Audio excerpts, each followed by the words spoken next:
பிள்ளைகளே, நீங்கள் தகப்பன் போதகத்தை கேட்டு புத்தியை அடையும்படி கவனியுங்கள். நான் உங்களுக்கு நற்போதகத்தை தருகிறேன், என் உபதேசத்தை விடாதிருங்கள். நான் என் தகப்பனுக்கு பிரியமான குமாரனும் என் தாய்க்கு மிகவும் அருமையான ஒரே பிள்ளையுமானவன்.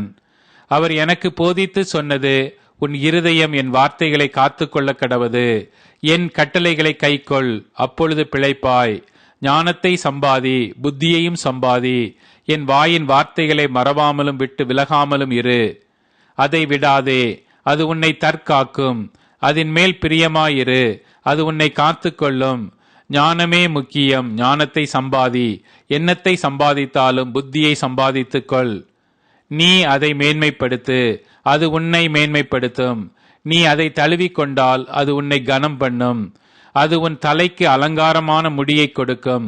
அது மகிமையான கிரீடத்தை உனக்கு சூட்டும். என் மகனே கேள், என் வார்த்தைகளை ஏற்றுக்கொள், அப்பொழுது உன் ஆயுசின் வருஷங்கள் அதிகமாகும்.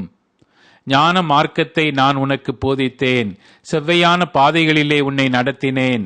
நீ அவைகளில் நடக்கும்போது உன் நடைகளுக்கு இடுக்கண் உண்டாவதில்லை. நீ அவைகளில் ஓடினாலும் இடரமாட்டாய். புத்திமதியை உறுதியாய் பற்றிக்கொள், அதை விட்டு விடாதே, அதை காத்துக்கொள். அதுவே உனக்கு ஜீவன்,